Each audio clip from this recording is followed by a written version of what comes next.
Thank you for joining us today. We've got Tobias Peter with the American Enterprise Institute back with us today just to finish up on our discussion from Monday. So his part will be fairly short here today. But before we get to that, a few things to cover. There's a lot going on in the news.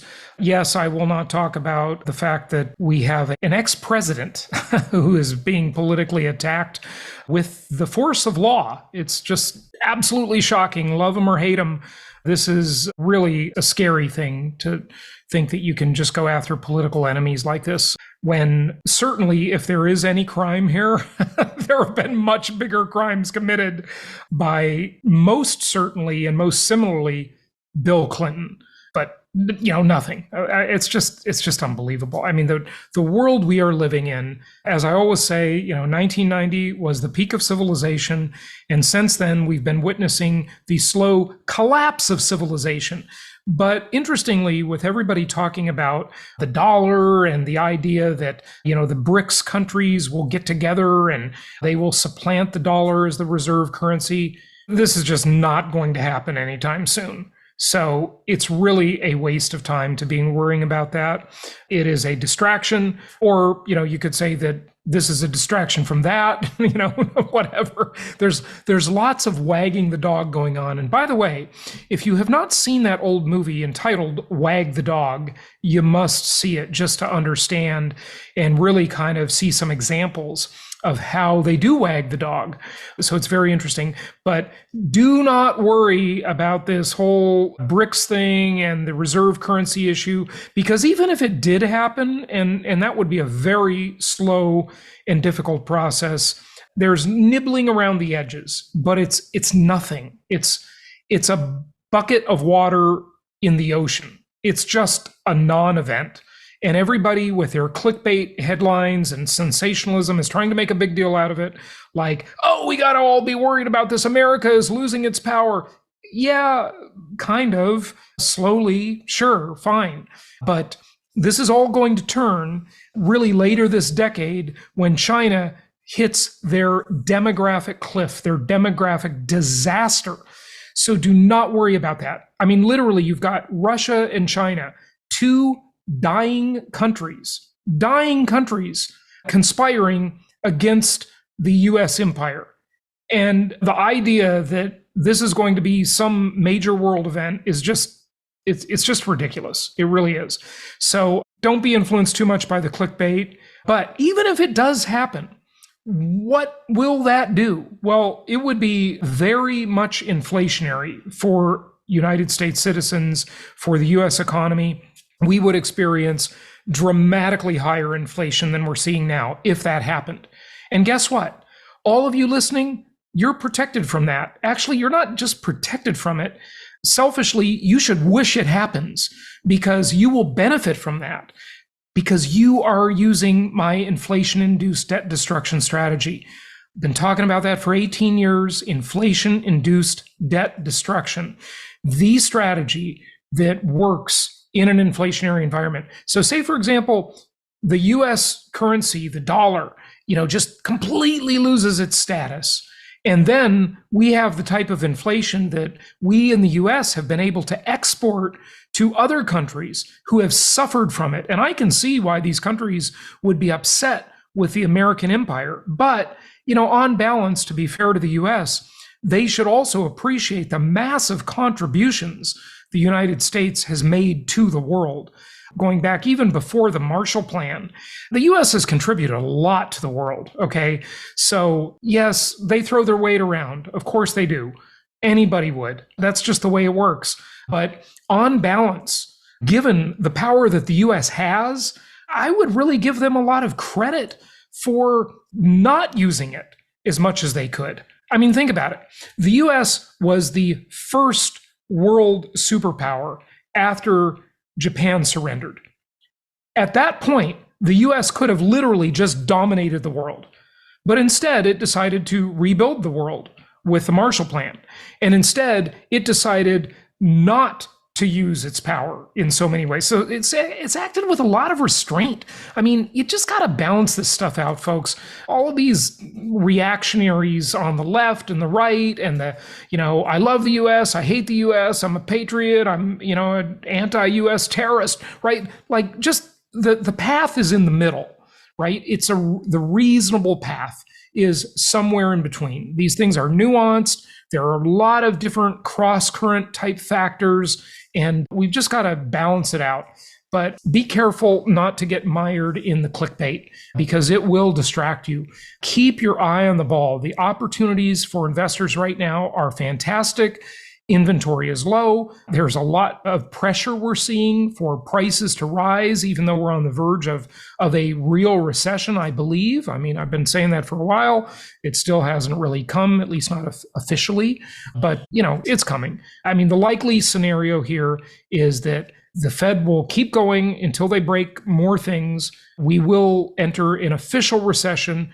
The rates will go down. We will still have low real estate inventory, and that will light the market on fire in terms of prices. And housing affordability is so low that's putting upward pressure on rents. Don't be confused, though, because you're seeing the surveys on the multifamily rents that are softening and suffering because it's just oversupplied.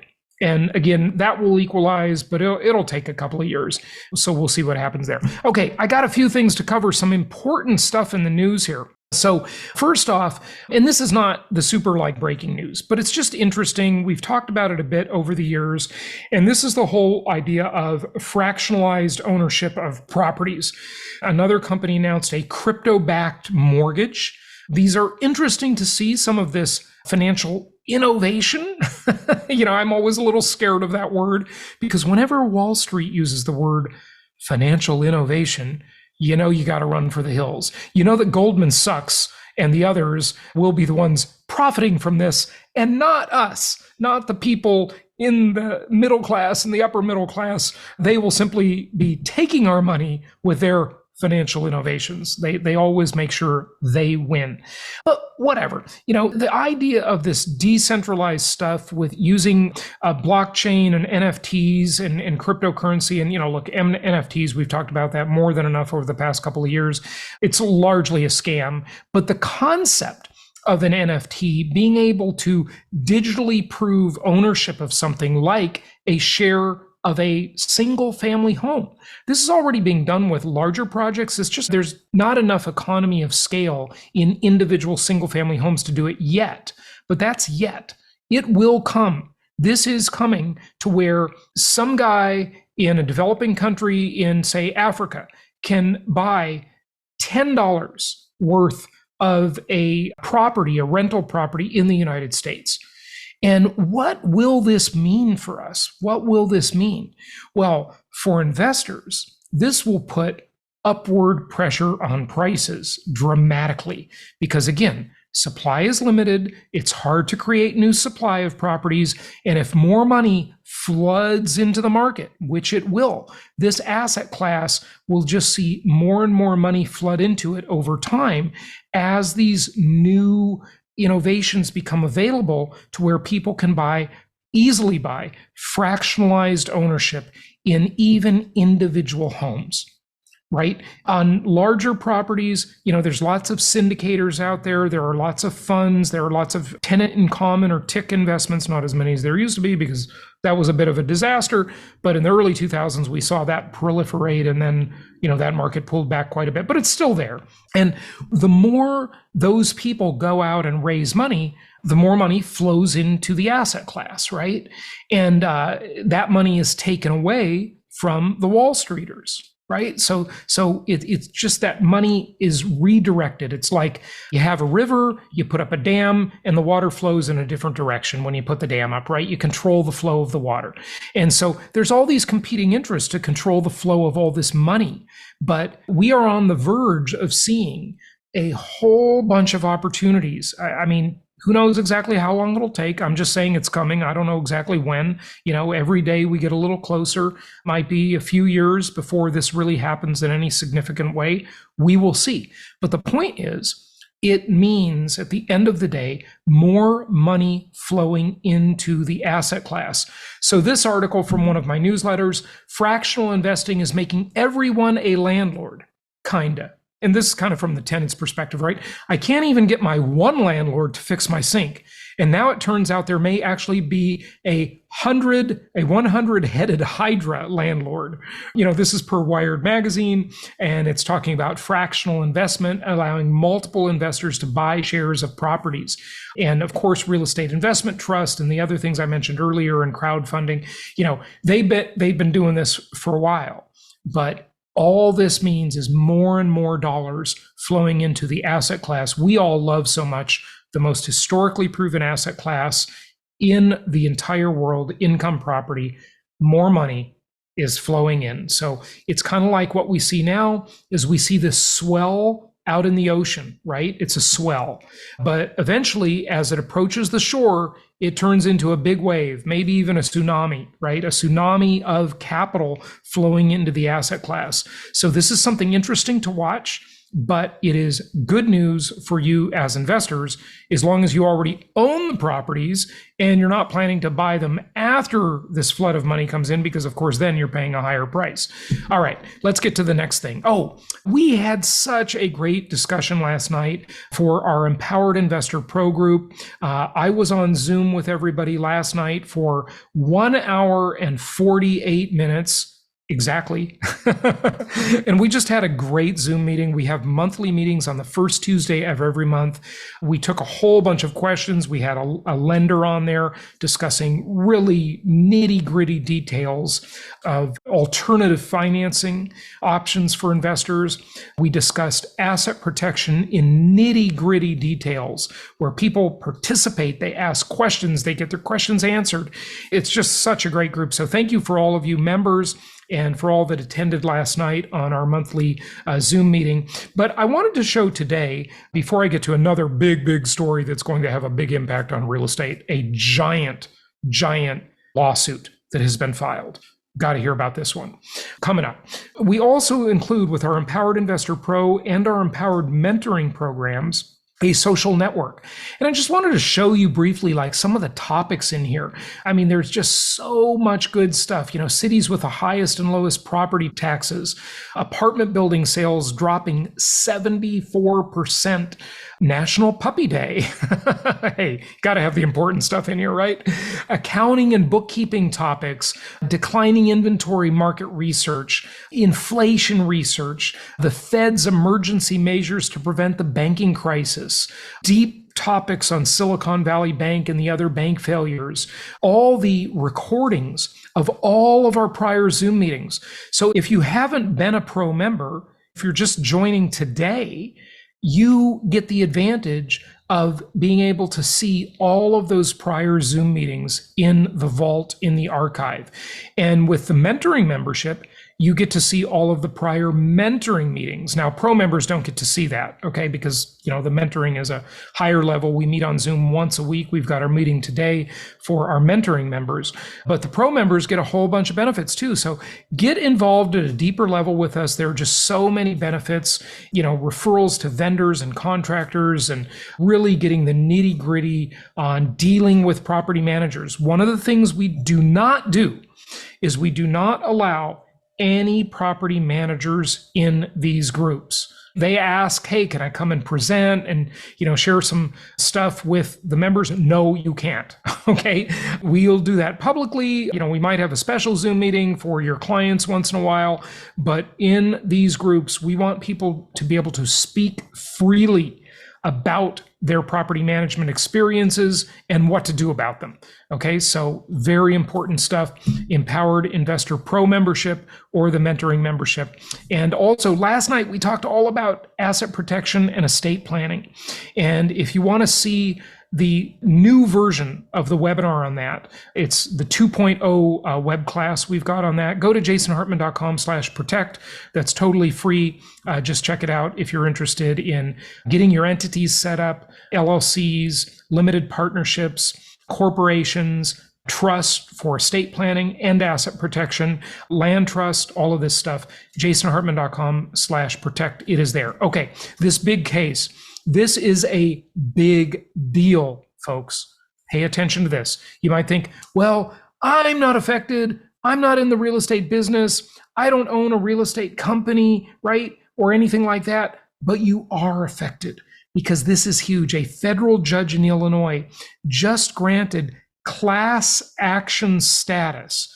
So what happens is a lawsuit is filed and the claimant says, look, court, we believe there are a whole bunch of people affected by this.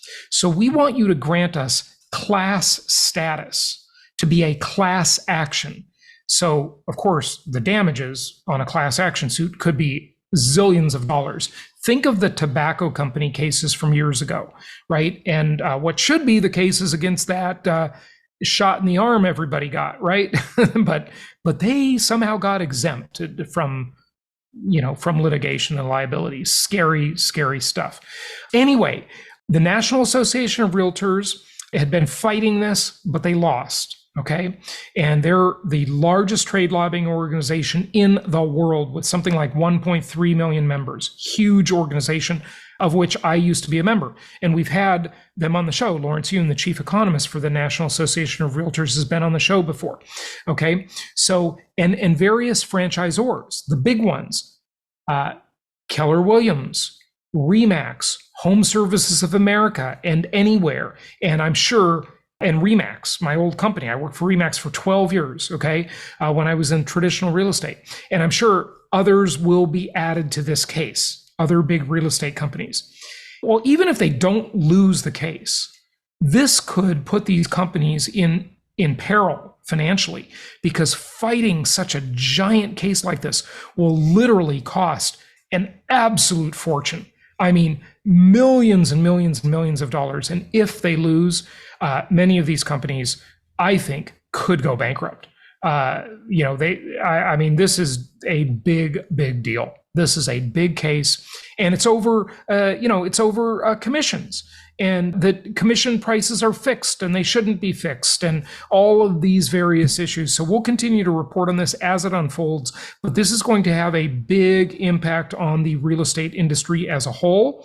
And it's going to have an impact of, how much sellers and buyers pay for services.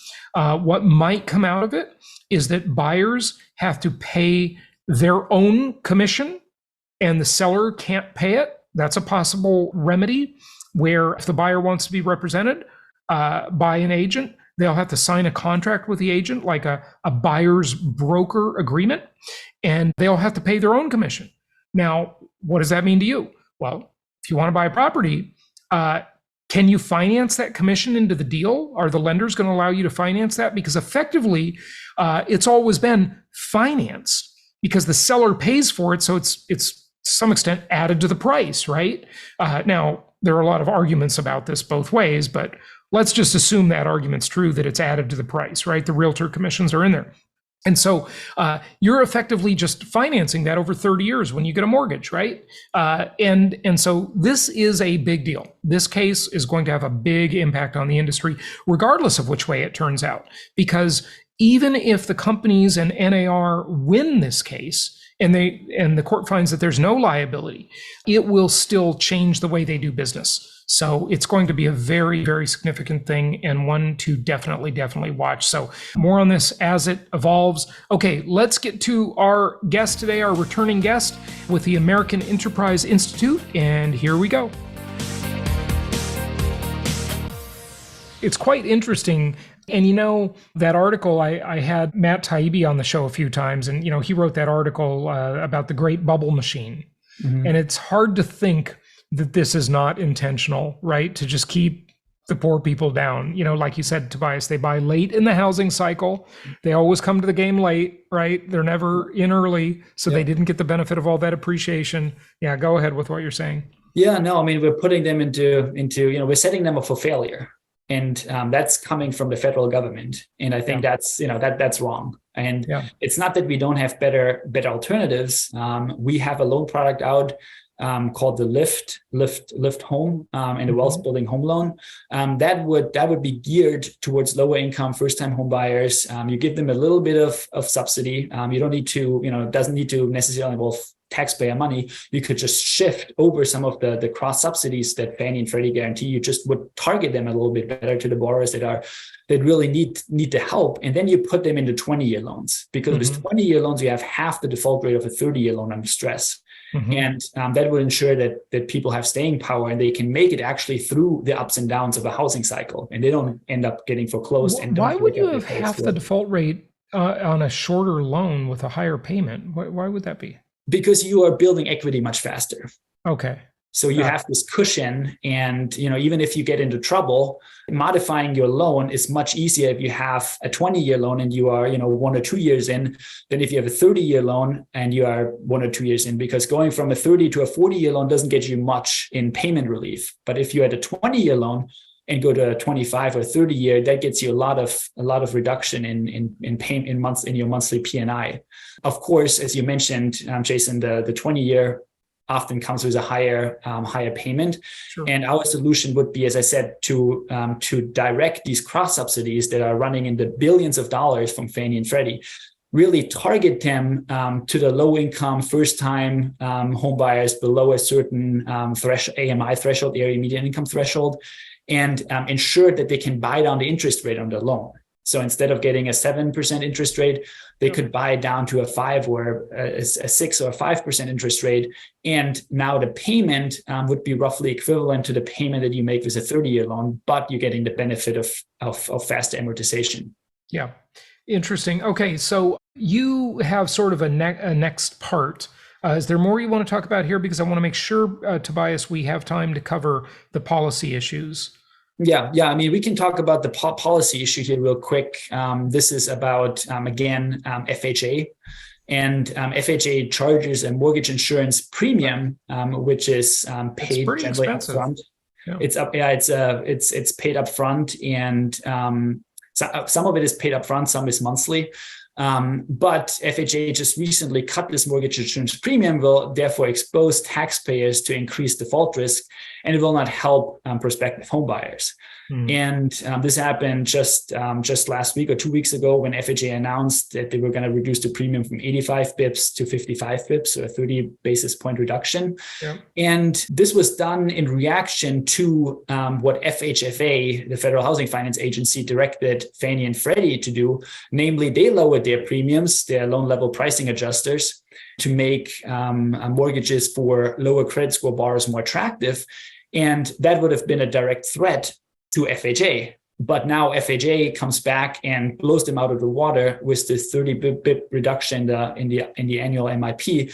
So it's really one arm of the government competing with the other arm of the government for the same type of borrowers. And this is creating this spiral, this downward spiral in lending standards, which exposes these borrowers to increased risk. Yeah. And as I said before, it does not increase affordability.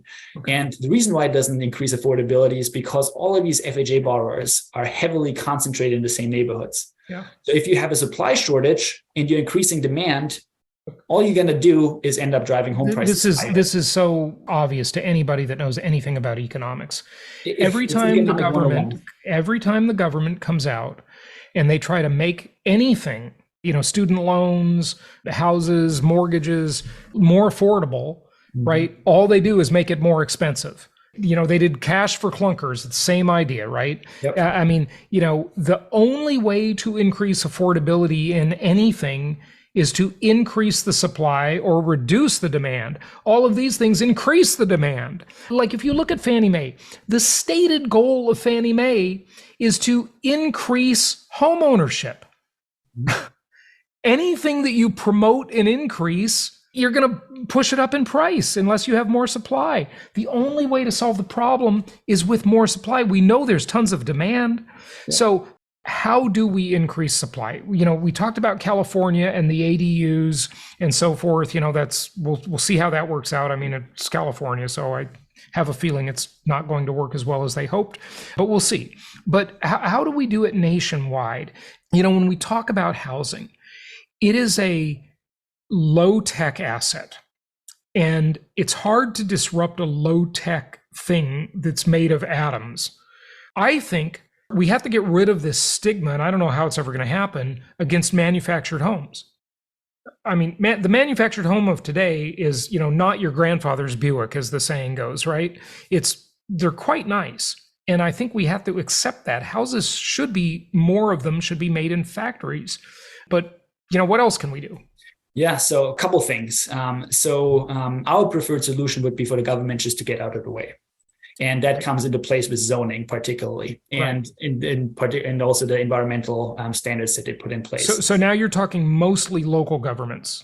I mean, this has to happen at the state or local level. I mean, the federal government created this mess because in the 1920s, this was later than President Hoover, he created a commission on zoning where they explicitly recommended single-family detached zoning, exclusionary zoning, and doing away with exclusionary zoning and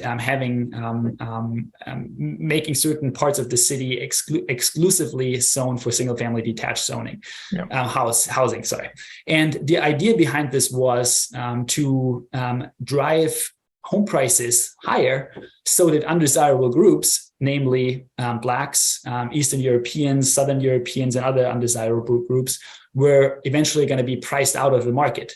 And now they do that with environmental restrictions. Exactly. I call it, you'll find this interesting, Tobias. Years ago, I had the great Thomas Sowell on my show. Oh, yeah. He's awesome. He's written a zillion books, and, he's retired now. Big fan, yeah. In his 90s.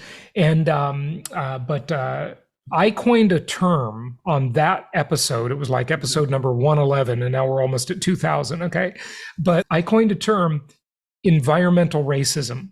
Mm-hmm. Because, it's that NIMBY syndrome, right? As long as we've got our home here, now we want to keep everybody else out. So we'll drive the prices up and keep those undesirables out. And they all do it under, we've got to save the land and dedicated permanent open space. And, it's such a lie. Yeah. No, I mean, I agree with you on that. And we have a conference coming up. So, if some of your listeners are interested, we are going to have a conference on particular this issue where we're going to be dealing with displacement.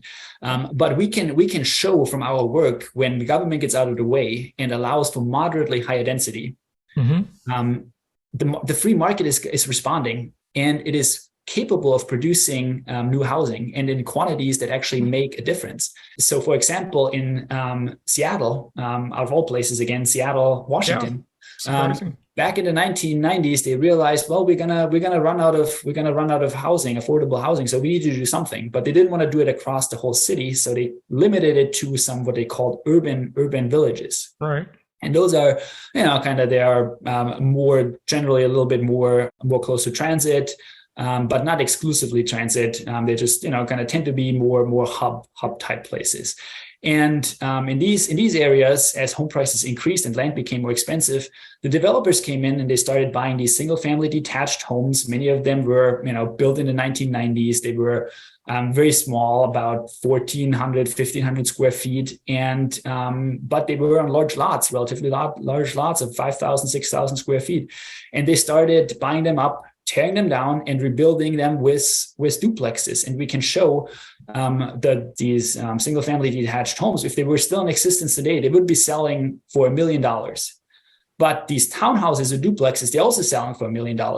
But now you're selling 2 on the same parcel, or you have 4 on the same parcel. So now you have, in fact, driven up the supply of housing by 3 net 3 units.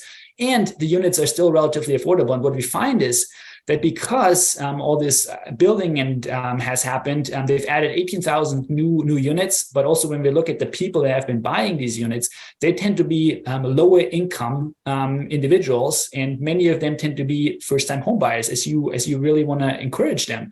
But it all starts with supply, as you said. If you don't have more supply, all you're going to end up doing is driving these people out of the market and driving them into rentals. But if the goal is to increase homeownership, you need to do something on the supply front, and we can show that it works. And you can look at Houston, where the same thing is happening, massive response to supply once you let the market do it. You can look at Tokyo, you can look at many different places.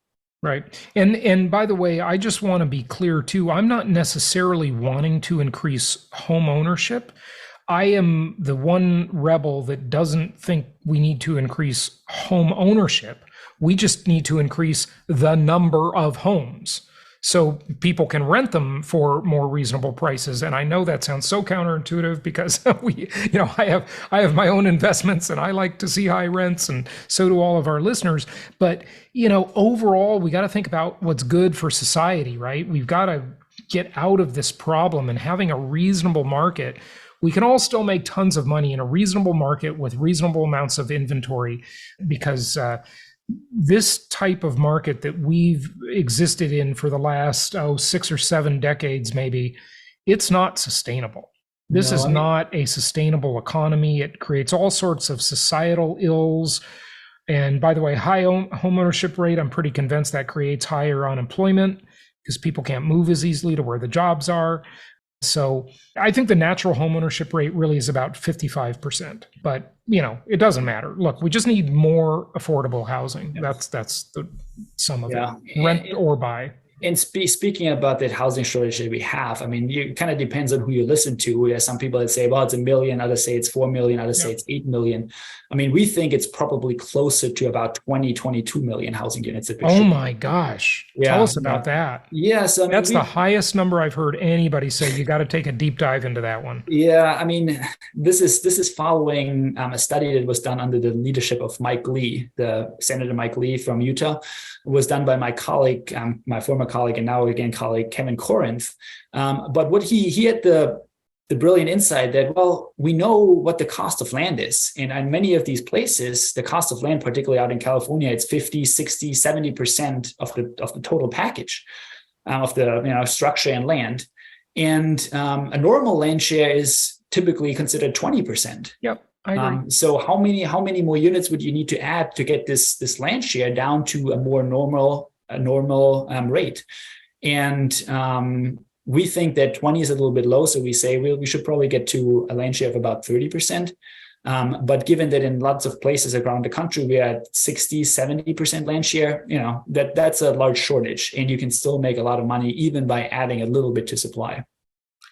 Okay, but that didn't answer that was a very roundabout way of kind of answering the question of, you think we need 20 million more housing units in the country. Now, by the way, and I see varying numbers on this, but the number that seems to be somewhat consistent is that we have about 140 million housing units in the country. Is that about right? That's about right, yeah. Okay. So you say we need 160 million housing units in the country, right? And just remember too, some of that housing stock becomes obsolete.